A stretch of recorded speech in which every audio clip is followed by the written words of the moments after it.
오늘 3일밤 예배에 저와 여러분에게 주시는 하나님의 말씀은 예레미야 애가 3장 19절에서 33절 말씀입니다. 예레미야 애가 3장 19절에서 33절 구약 성경 1147쪽에 있습니다. 저와 여러분이 한 절씩 합독하신 후에 마지막 절은 합독하겠습니다.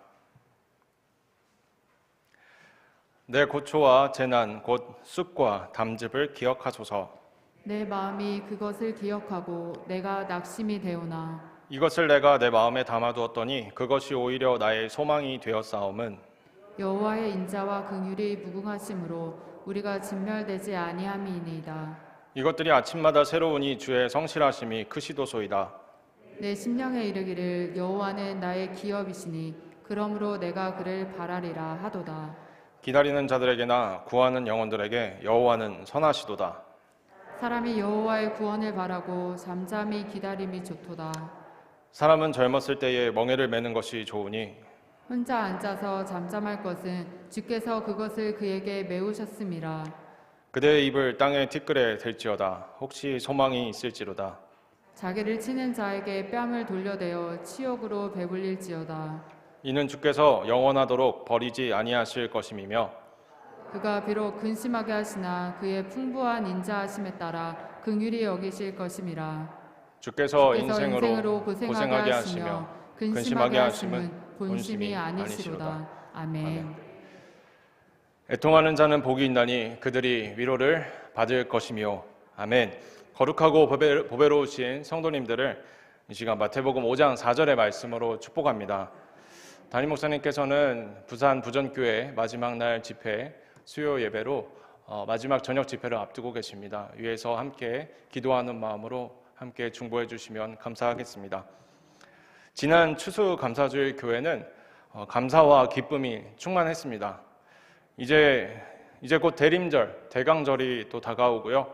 예수 그리스도의 성탄을 기뻐하며 기념하는 날을 기다리고 있습니다. 이처럼 교회는 예수 안에서 참 기쁨과 감사가 끊이지 않는 공동체인 것 같습니다. 그러나 동시에 애통하는 자를 돌아보고 품어줘야 되는 공동체라는 것을 다시 한번 기억해 봅니다. 교회 바깥의 우리 사회는 물론이고 교회 안에도 애통하며 여전히 슬퍼하는 성도님들이 계시기 때문입니다. 마태복음 5장 4절 말씀처럼 애통하는 자를 향하여 복과 위로를 선포하며 또 그것을 실천하는 공동체가 바로 우리 시냇가 푸른나무 교회라고 생각합니다. 무엇보다 오늘 이 시간 말씀을 통해서 함께 말씀의 떡을 나눌 때 애통하는 자에게 복음과 위로가 선포되기를 소망합니다.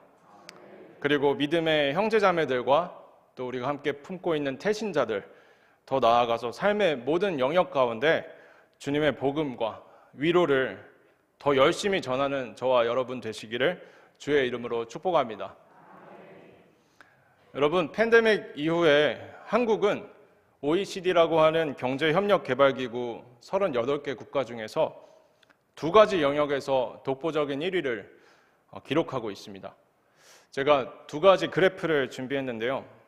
첫 번째 그래프를 보시면 코로나 전과 후 우울증과 불안 장애를 경험한 우리나라 국민의 비율이 전 세계 OECD 38개 국가 중에 가장 높은 지수를 보이고 있습니다.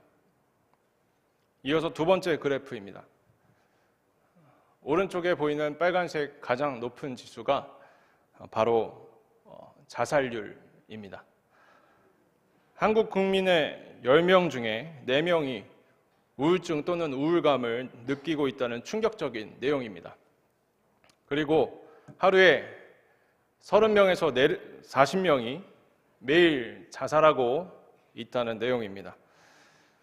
그렇습니다. 여러분, 교회 바깥의 상황이 이렇습니다. 그리고 한국교회 상황도 그렇게 밝지 않습니다. 또 어쩌면 우리 교회 안에도 누군가는 이러한 어려움 가운데 있을 수 있습니다. 또 어쩌면 나에게도 이런 어려움이 찾아올 수 있습니다. 여러분, 우리는 그리스도 예수 안에서 기쁘고 감사한 삶을 살고 있습니다. 그런데 우리 사회는 객관적으로, 국제적으로 우울하고 어둡습니다. 추수감사주일이 지나고 대강절 그리고 새생명 축제를 앞두고 있습니다. 축제의 연속이죠. 사실 그런데 현실은 그렇게 밝지 않은 것 같습니다. 팬데믹이 지나면서 수많은 가난한 성도들이 생겼다고 합니다. 우리 담임 목사님께서 말씀하시는 그 호떡 비유의 가나안이 아니라 안나가를 거꾸로 한 가나안입니다. 예수님은 믿지만 교회는 안나가라고 해서 가나안 성도라고 합니다. 이처럼 삼성신앙이 무너지고 있습니다. 주변의 말씀들을 들어보면 우리 교회처럼 건강한 교회가 없다고 많이 말씀을 하세요. 그런데 한국 교회뿐만 아니라 우리나라, 우리 사회는 정말 국제적으로 객관적으로 우울한 것을 봅니다. 정말 기뻐하고 감사해야 할지 아니면 가슴을 치며 애통해야 할지 혼란스럽습니다. 헷갈립니다. 그런 시대를 저와 여러분이 살고 있습니다.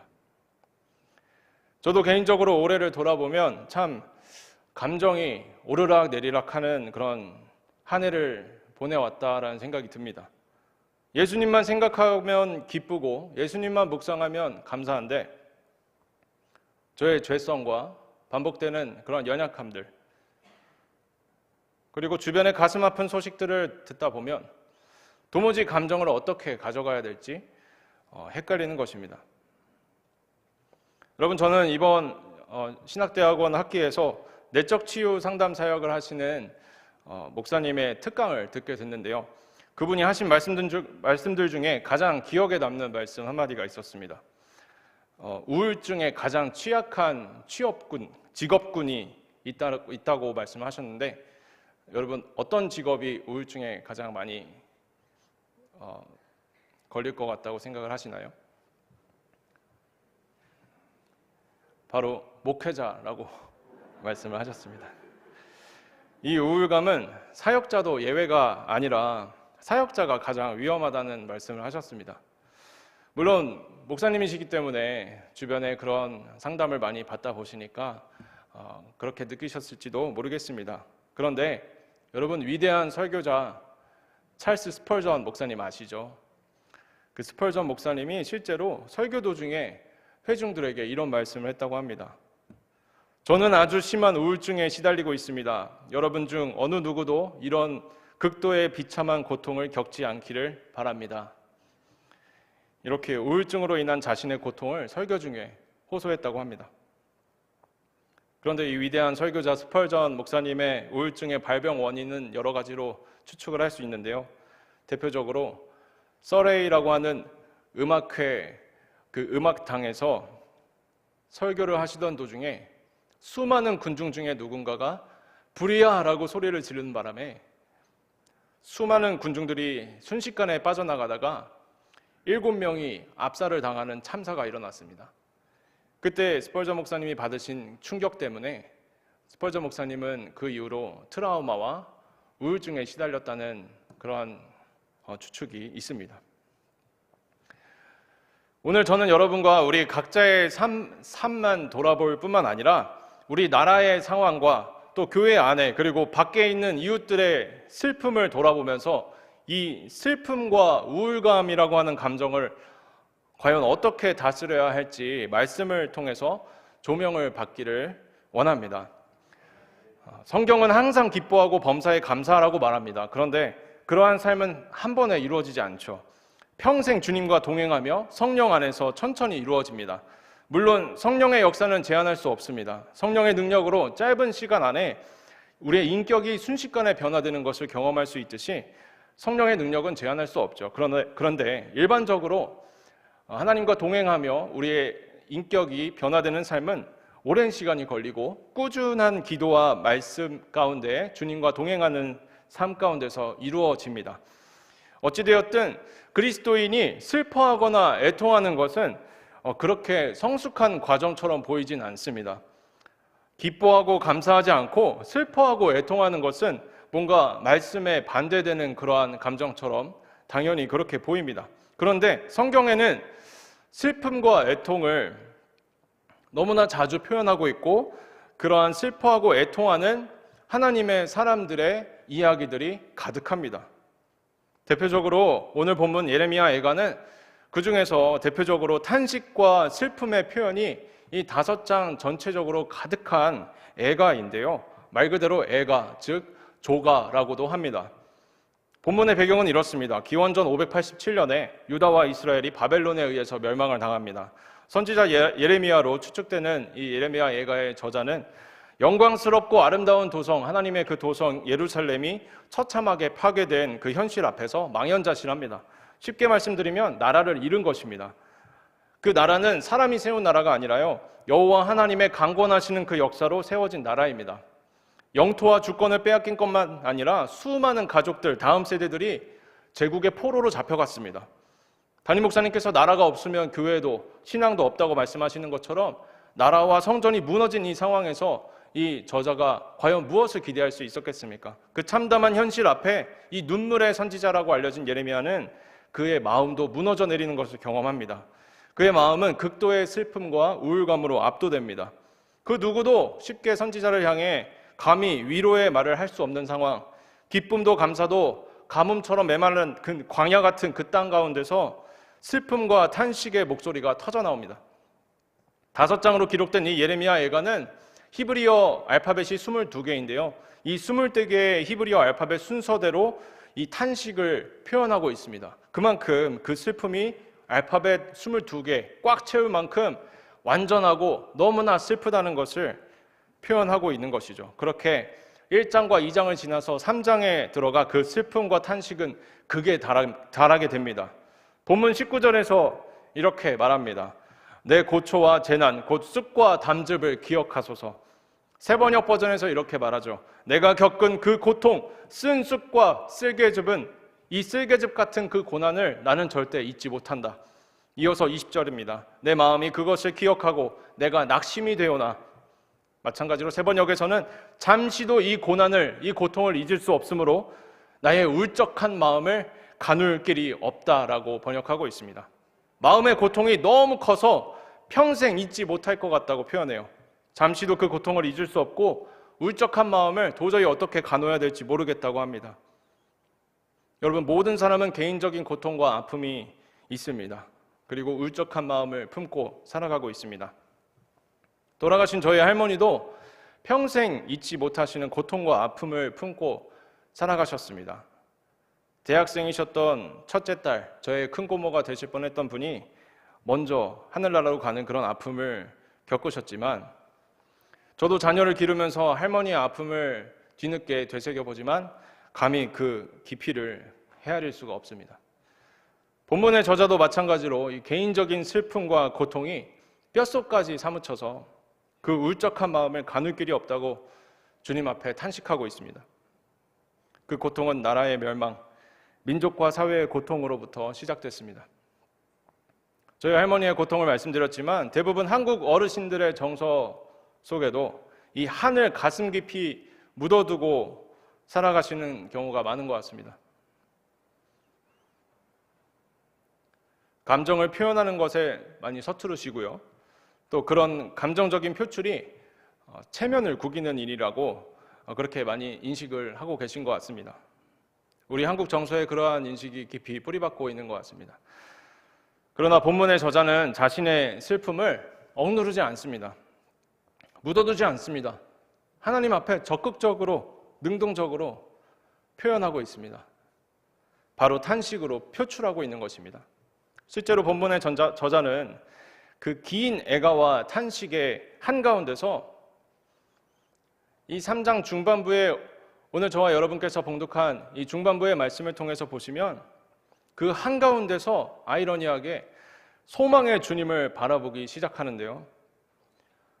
5장 전체가 그 슬프고 우울한 탄식으로 가득한데 정 가운데 있는 3장의 이 한 부분만 하나님을 향한 아름다운 소망의 고백이 기록되어 있습니다. 21절, 22절 말씀입니다. 21절, 22절 말씀을 함께 읽어보겠습니다. 시작.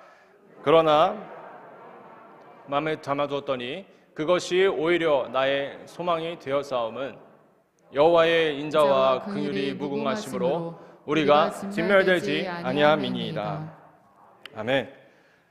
세번역 버전은 그러나 마음속으로 곰곰이 생각하며 오히려 희망을 가지는 것은 주님의 한결같은 사랑이 다함이 없고 그 긍휼이 끝이 없기 때문이다 라고 번역하고 있습니다. 아멘이시죠? 아멘. 그의 입에서 슬픔과 탄식이 끊이지 않다가 극에 달했을 때 소망과 믿음의 고백이 나오기 시작합니다.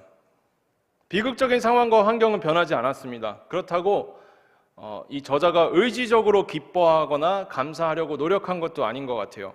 그저 슬픔을 주님 앞에 토로하고 호소했을 뿐입니다. 그런데 오히려 갑자기 소망을 바라보기 시작합니다. 23절에서 26절까지 이어서 고백합니다. 주님의 사랑과 긍휼이 아침마다 새롭습니다. 주님의 신실하심이 큽니다.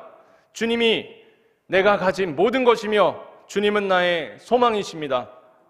주님은 주를 기다리며 주를 찾는 자에게 복을 주십니다.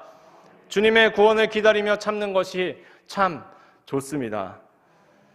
억지로 감사하거나 기뻐하는 것 같지 않습니다. 분명히 탄식하고 슬퍼했습니다. 스스로의 감정을 억누르지 않고 속이지 않았습니다. 그 애통한 감정에 그저 솔직했을 뿐입니다. 그런데 오히려 그 과정에서 주님을 바라보며 소망을 갖게 됩니다. 참 역설적이죠. 사실 성경의 많은 인물들은 하나님 앞에서 이렇게 탄식하고 통곡을 했습니다. 대표적으로 모세, 엘리야, 잘 아시는 다윗, 욥, 예레미야 너무 많습니다. 대표적으로 시편의 장르를 보시면 탄식시, 찬양시, 감사시라고 이렇게 세 부류로 나누는데 시편의 독자들은 찬양과 감사에 주목을 하지만 탄식과 탄원의 시가 그 분량이 만만치 않습니다. 욥도 마찬가지로 그 깊은 탄식과 탄원 가운데서 주님을 깊이 만납니다. 이처럼 제가 여러분에게 드리고 싶은 말씀은 주님을 만나는 방법, 스스로 감정을 속이고 감추고 억누르는 것이 아니라 오히려 감정에 솔직하고 그것이 부정적이든 성경에 반대되는 것 같아 보이든 상관없이 나의 체면을 구긴다고 생각이 될지라도 주님 앞에 내 있는 모습 그대로를 아버지께 보여드리는 것입니다. 처참한 현실 가운데 무너진 마음과 극도의 슬픔이 하나님 앞에 드러나고 표현되고 호소될 때 역설적으로 이렇게 소망을 갖게 된 예레미야 애가의 저자처럼 이처럼 주님 앞에 호소하고 탄식하는 것은 우리의 감정을 표현하는 것은 소망으로 나아가는 과정이 되는 것 같습니다. 우리 찬송가 중에 가사 중에 주 예수께 조용히 나가 내 마음을 어떻게 하라고 하죠? 쏟아놓으라. 늘 은밀히 보시는 주님 큰 은혜를 베푸시리 라는 이 가사처럼 주님께 나의 마음을 쏟는 것을 하나님께서 원하실지 모릅니다. 그때 우리의 감정을 주님께서 다루기 시작하시고 모든 억압되고 부정적인 그 감정에 엉켜있는 실타래를 하나씩 풀어가시는 것을 경험할 수 있을 것입니다. 여러분, 성령님도 우리의 연약함을 도우시나니 그가 어떤 탄식으로요? 말할 수 없는 탄식으로 우리를 위해 중보하시고 기도하신다라고 기록되어 있죠. 이처럼 주님이 나와 함께 탄식하시며 나를 위해 기도하십니다. 오늘 본문의 저자는 그렇게 무너진 성과 무너진 자신의 마음으로부터 눈을 들어서 주를 보기 시작합니다. 그 결과 27절부터 30절까지 저자는 하나님의 주권을 인정하며 하나님의 선하심을 신뢰하는 고백을 선포합니다. 겸손하게 고난을 직면합니다. 잠잠히 인내하면 소망이 있을 것이라고 합니다. 30절에서는 그 고난을 아예 초월해버립니다. 그것으로 오히려 내가 배불리겠다라고 고백합니다. 슬픔과 탄식을 주께 쏟아놓으니까 문제보다 크신 하나님이 보이고 그 하나님이 보이기 시작하니까 소망을 붙들고 고난을 넘어서기 시작한 것입니다. 여러분, 그 시작이 무엇이었나요? 바로 슬픔을 표현하는 탄식이었습니다. 주님 앞에 충분히 탄식하고 슬픔을 표현하는 이 단계를 너무나 중요하지만 저와 여러분이 신앙생활을 하다 보면 이것을 종종 건너뛰는 경우가 있지 않나 돌아볼 필요가 있습니다.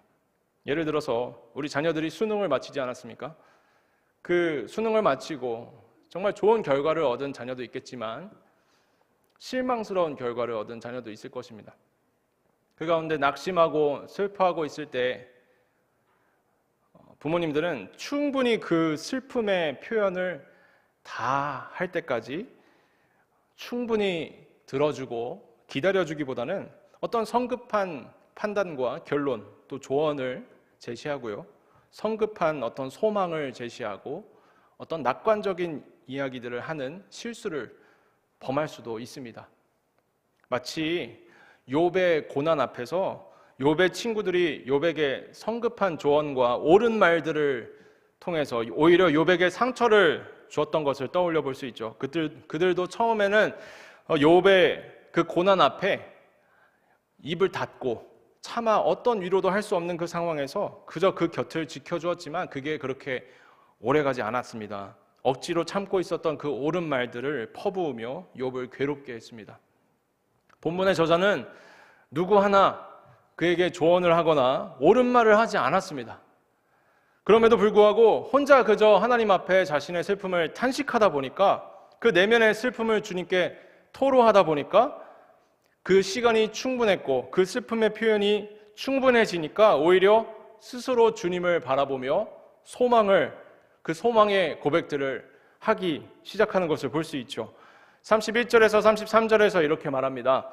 이는 주께서 영원하도록 버리지 아니하실 것임이며 그가 비록 근심하게 하시나 그의 풍부한 인자하심에 따라 긍휼히 여기실 것임이라. 주께서 인생으로 고생하게 하시며 근심하게 하심은 본심이 아니시로다. 아멘. 이처럼 본문의 저자는 주님이 주신 소망으로 충만하게 채워지고 주님을 향한 신뢰를 고백하는 데까지 드디어 나아갑니다. 예레미야 29장 11절 말씀이 생각나죠. 여호와의 말씀이니라 너희를 향한 나의 생각은 내가 하나니 무엇이라고요? 평안이요 재앙이 아니니라. 너희에게 미래와 희망을 주는 것이니라. 아멘. 저와 여러분의 삶 속에 예수님만으로 기쁘고 예수님만으로 감사한 삶이 회복되기 위해서라도 우울감, 이 슬픔을 다루는, 이 감정을 다루는 방법을 주님 안에서 깨달아야 할 줄로 믿습니다. 또 더 나아가서 우울감으로 가득한 이 우울증과 불안 증세로 OECD 1위 국가로, 또 자살률 1위 국가로 기록하고 있는 이 어두운 이 나라, 이 대한민국을 위해서, 교회 안에도 있지만 교회 밖에 있는 이 사람들을 위해서 위로하는 예수님의 사람이 되어야 할 줄로 믿습니다. 우리 사회를 위로하는 위로자가 되기 원합니다. 그 주님 앞에 올려드리는, 오늘 본문의 그 저자처럼 주님 앞에 자신의 탄식을, 자신의 그 애가를, 조가를 올려드리는 것처럼 우리가 사회를 위로하는 존재가 되기 위해서도, 세상을 치유하는 존재가 되기 위해서도 우리는 애가를 배워야 할 줄로 믿습니다. 주님 앞에 내 마음을 쏟으며 주님으로부터 위로를 얻는 기도를 배워야 합니다. 우리가 세상에 복음을 전하기 위해서 세상의 슬픔과 고통도 공감하고 또 함께 품을 줄 아는 중보기도자가 되어야 할 줄로 믿습니다. 그러기 위해서 기본적으로 슬픔과 고통 가운데서 탄식하며 애통하는 이들에게 섣부르게 옳은 말을 해서는 안 되겠습니다. 로마서 12장 15절 말씀처럼 그저 우는 자들과 함께 울어야 합니다. 그리고 무엇보다 말씀과 기도 안에서 하나님께 탄식하며 슬픔을 쏟아놓는 그 은혜와 지혜가 함께 필요합니다. 디모데전서 4장 5절에서 이렇게 말씀하시죠. 함께 읽어볼까요? 즐거워하는 자들과 함께 즐거워하고 우는 자들과 함께 울라. 네, 디모데전서 4장 5절 말씀도 함께 읽어보겠습니다. 시작. 하나님의 말씀과 기도로 거룩하여 짐이라. 아멘. 여러분, 존 버년 철로 역정을 기록한 그 저자는, 그 목사님은 이렇게 말했습니다. 말씀을 보고 기도하십시오. 기도하고 말씀을 보십시오. 또 말씀을 보고 기도하십시오. 또 기도하고 말씀을 보십시오. 하나님의 약하심이 사람보다 강하기 때문입니다. 이렇게 말했습니다. 철저하게 주님으로부터 말씀과 기도 안에서 위로를 받는 훈련이 저와 여러분에게 필요합니다. 그리고 주님의 그 위로를 본받아서 이제는 세상으로 나아가 세상을 위로하는 훈련이 저와 여러분에게 필요하죠. 이사야 40장 1절 말씀에 이렇게 말씀하십니다. 너희 하나님이 이르시되 너희는 위로하라. 내 백성을 위로하라. 담임 목사님께서 어제 집회 말씀 중에 하신 말씀인데요. 사람은 힘들어서 죽는 게 아니라 위로받지 못해서 죽는다. 여러분, 김창옥 씨라고 혹시 아시나요? 그 김창옥 씨라는 강사분이 또 이런 말을 남겼습니다. 눈물에 대해서 이런 표현을 했는데요. 그 눈물은 슬픔의 수증기가 모여서 따뜻한 온기를 받으면 그 수증기가 어떻게 되죠? 하늘로 올라가죠. 그래서 그것이 구름으로 모여서 비가 내리는 그런 원리입니다. 이 눈물은 슬픔의 수증기들이 따뜻한 온기를 만나서 내리는 비와 같다. 이런 말을 했습니다. 저는 이 말을 듣고 참 슬픔이 반드시 눈물이 돼서 내려야겠다라는 생각이 들었습니다. 왜냐하면 그 슬픔의 먹구름이 비가 되지 않고 매일매일 그 먹구름으로 유지된다면 매일매일 흐리고 어두운 세상이겠죠. 그것은 바로 재앙입니다. 그러나 슬픔이 비가 돼서 땅을 적시면 수많은 생명들이 잉태하는 결과를 보게 됩니다. 그것은 기적이죠. 그래서 슬픔의 수증기가 비가 되기 위해서는 무엇이 필요합니까? 따뜻한 온기가 필요합니다. 그것은 저와 여러분의 그 성령 안에서 주어지는 위로입니다. 이처럼 슬픔 가운데 있는 영혼은 따스한 성령님을 만날 필요가 있습니다. 따스한 성령님을 만날 때 그 먹구름과 같은 우울감과 슬픔이 눈물이 되어서 쏟아집니다. 탄식의 눈물은 성령의 비가 되어서 나의 차갑게 굳어진 마음을 적시고 다시 생기를 찾게 할 것입니다. 그리스도의 따뜻한 사랑, 그 따뜻한 사랑은 가슴속 깊은 곳에 있는 슬픔이 눈물이 되게 할 것이고 치유와 회복의 역사를 일어나게 할 것입니다. 흔히 주님을 경험할 때, 우리가 여름 수련회 때 많은 자녀들이, 다음 세대들이 수련회에서 주님을 경험할 때 어떤 것을 경험합니까? 다음 세대뿐만 아니라 많은 어른분들께서도 주님을 경험할 때, 성령 체험할 때 눈물이 멈추지 않는 것을 경험합니다. 성령을 체험한 수많은 그리스도인들이 그 이유 없이 터져나오는 알 수 없는 그 눈물과 그 시간, 그 눈물의 양에 깜짝 놀랍니다. 어떤 사람은 밤이 새도록 눈물이 멈추지 않는 것을 경험했다고 합니다. 이러한 간증들, 그렇게 한 번도 경험해보지 못한 개운한 마음, 시원한 마음, 평안한 마음을 얻고 그 치유와 회복된 마음, 그것을 성령을 체험하면서 많이 경험을 하죠. 그렇게 주님을 경험한 성도님들은 이제 자기 자신의 슬픔에서 이제 눈을 돌려서 이제 주위에 있는 영혼들을 보기 시작합니다. 그런 분들께서 많은 교회 학교의 교사들로 섬기고 계신 것처럼 은혜 받은 사람은 이제 이 은혜를 흘려보낼 사람들을 바라보게 되어 있습니다. 자신이 아닌 이웃을 위해서 이제 기도하며 그들에게 관심과 위로와 사랑을 표현하는 단계까지 나아간 것이죠. 힘든 일이 없는지, 요즘 어떻게 지내는지 안부를 묻고 밥을 사주기 시작합니다. 이야기를 들어줍니다. 내 이야기를 하지 않습니다. 상대의 이야기를 듣습니다. 그리고 내가 만난 하나님, 나를 위로해 주신 하나님, 내가 하나님께 내 마음을 쏟아놓고 그 위로를 얻은 그 간증들을 나눕니다. 그렇게 새생명 축제에 많은 영혼들이 나오는 거지 않겠습니까? 반주를 부탁드립니다. 새생명 축제를 앞두고 우리는 어떻게 복음을 전하고 어떻게 교회로 많은 영혼들을 초대할 수 있을까요? 교회는 과연 어떤 역할을 세상 가운데 감당할 때 세상에 있는 영혼들이 한번 나가봐야겠다라는 생각을 하게 될까요? 그저 우리 교회 와, 우리 교회 좋아, 그런 원론적인 단순한 말이 아니라 우리가 세상의 슬픔, 그 세상의 아픔, 그 이웃들의 고통을 과연 어떤 시선으로 바라보고 어떻게 품어주느냐, 그 태도와 그 시선에 달려있다라고 믿습니다. 지난 야베스 기도회를 통해서 수능 시험을 치른 학생들을 위해 기도했는데 아까 말씀드린 대로 이 수능 시험의 결과에 따라서 정말 슬퍼하는 친구들이 있을 수 있습니다. 이들을 위해서 그들에게 다가가 위로, 섣부른 옳은 말이 아니라 정말 그들과 함께 공감하는 말들, 정말 수고했다. 또한 이태원 참사가 일어난 지 아직 한 달도 되지 않았습니다. 여러분, 구약 성경에서 요셉과 애굽인들은 야곱을 위해서 70일이나 장사를 치렀습니다. 70일 동안 그 아픔을 공감하는 시간을 가진 것입니다. 이처럼 그리스도인은 사회의 아픔과 고통을 너무 쉽게 이제 그만 잊어, 이제 그만 울어. 그렇게 쉽게 말할 수 없는 것 같습니다. 우리가 그 아픔과 고통을 위해서 얼마나 함께 울어야 할지, 그것은 스스로 기도와 말씀 가운데 질문해 봐야 할 줄 믿습니다. 그리스도인은 세상을 위로하며 세상을 치유하는 유일한 능력을 소유한 사람인 줄 믿습니다. 그 능력은 오직 십자가에 달리신 그리스도로부터 임합니다. 여러분이 바로 슬픔과 고통이 가득한 이 땅에 눈물을 닦아줄 그러한 유일한 능력을 소유한 그리스도의 제자들이십니다. 우리 시냇가 푸른나무 교회를 통해서 찬양의 가사처럼 슬픔 많은 이 세상도 무엇으로 화한다고 합니까? 천국으로 화하도다 라는 이 찬양 가사처럼 이 슬픔 많은 세상, 이 우울한 세상도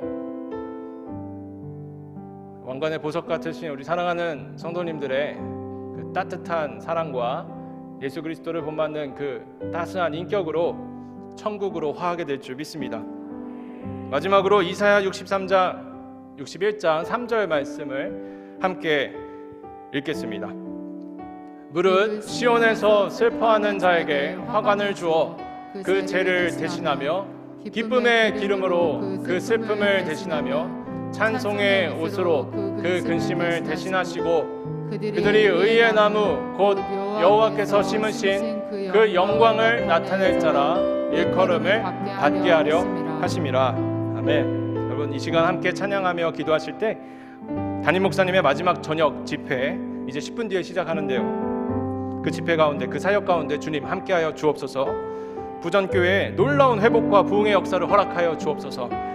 우리의 슬픔과 탄식이 주님 안에서 기쁨과 감사로 변화되는 이러한 과정들을 우리에게 허락하여 주옵소서. 주님, 성령 안에서 말씀과 기도로 우리의 감정을 충분하게 표출하고 그 가운데 회복되는 역사를 경험하게 하옵소서. 더 나아가 세상과 공감하며 함께 웃고 또 함께 우는 우리 그리스도의 제자들이 되게 하여 주옵소서라고 이 시간 함께 찬양하며 기도하시겠습니다.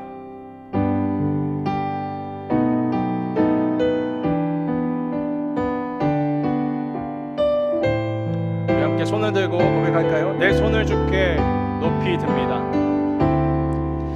내 손을 주께 높이 듭니다. 내 찬양 받으실 주님, 내 마음을 주께 활짝 엽니다. 내 찬양 받으실 주님, 내 손을 주께 높이 듭니다. 내 손을 주께 높이 듭니다.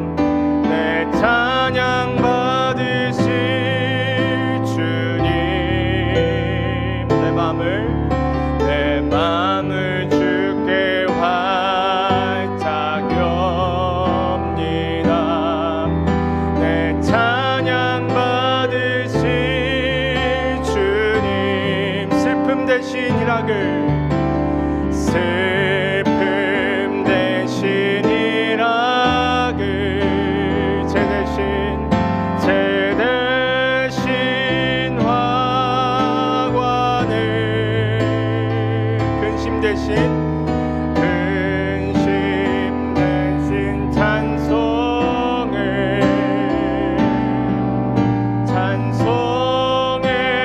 옷을 주셨네. 슬픔 대신 희락을, 슬픔 대신 희락을, 죄 대신 화관을,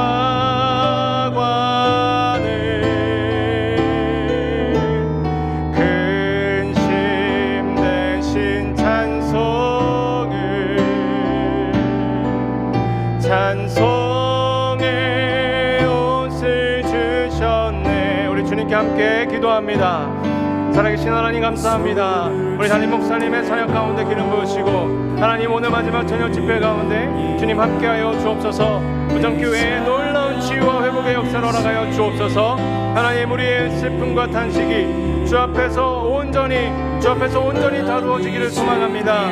주님, 우리 안에 하나님 하나님 성령을 부으사 주의 말씀과 기도 안에서 주님이 주시는 기쁨과 감사로 변화되는 역사가 주님 우리의 삶 가운데 일어나게 하여 주옵소서. 하나님 우리의 사회, 우리의 어두운 이 사회, 한국교회와 대한민국도 주님의 손으로 붙들어 주시사 하나님 그 모든 슬픔과 위로와 고통 가운데 하나님께 나아가 주님 앞에 우리의 모든 마음을 쏟아놓는 은혜가 있게 하여 주시고 그 가운데서 성령의 만지심과 위로하심과 역사하심에 따라 주님 우리가 회복되고 치유되는 은혜를 경험하게 하여 주옵소서. 하나님 우리의 감정을 주님 앞에 온전히 올려드리길 소망합니다. 세상과 공감하게 하시고 세상과 함께 웃고 또한 함께 우는 진정한 주님의 그리스도의 제자 되게 하여 주옵소서. 주님 우리가 세상을 위로하는 세상을 치유하는 주님의 그리스도의 제자 되길 소망합니다. 복음과 위로를 선포하게 하옵소서. 복음과 위로를 선포하게 하옵소서. 그럴 때 하나님 새생명 축제 가운데 수많은 영혼들이 교회에 나와 복음의 메시지, 위로의 메시지를 듣고 그 삶이 변화되고 그 삶이 주께로부터 구원을 받는 귀한 은혜, 귀한 역사가 일어나게 하여 주옵소서. 주님 감사합니다. 살아계신 하나님 감사합니다. 우리를 위로하시는 주님, 우리의 슬픔을 다 아시는 주님, 우리의 마음을 주님 앞에 숨기지 않기로 결단합니다. 우리의 마음을 억누르지 않기로 결단합니다. 아버지 되시며 우리의 위로자 되시며 참된 치유자 되시는 주님 앞에 우리의 모든 마음, 감정, 우리의 생각, 모든 고통, 아픔, 슬픔까지 주님 앞에 다 내어놓사오니 주님 우리를 변화시키사 주님 우리가 충분한 위로를 받게 하시고 성령의 위로와 주님 성령의 그 만지심 속에서 우리의 심령이 놀랍도록 변화되는 역사를 경험하게 하여 주옵소서. 우리 자녀들과 또한 우리 사회 가운데 이 대한민국과 우리 민족 가운데 주님의 위로의 손길을 펼치사 주님 우리 세상에 있는 아버지 이 세상에 있으나 세상에 속하지 않은 그리스도인들 이 제자들을 통하여서 하나님 위로받게 하시고 하나님 치유되게 하시고 하나님 다시 일어설 수 있도록 주님 은혜를 베풀어 주시옵소서. 주님 이 예배를 받으신 주님께 감사와 찬송과 영광 온전히 주께 올려드리며 이 모든 말씀 살아계신 주 예수 그리스도의 이름으로 감사하며 기도드립니다. 아멘. 하늘에 계신 우리 아버지의 이름을 거룩하게 하시며 아버지의 나라가 오게 하시며 아버지의 뜻이 하늘에서도 같이 땅에서도 이루어가소서. 오늘 우리에게 일용할 양식을 주시고 우리가 우리에게 잘못한 사람을 용서하여 준 것 같이 우리 죄를 용서하여 주시고 우리를 시험에 빠지지 않게 하시고 악에서 구하소서. 나라와 권능과 영광이 영원히 아버지의 것입니다. 아멘.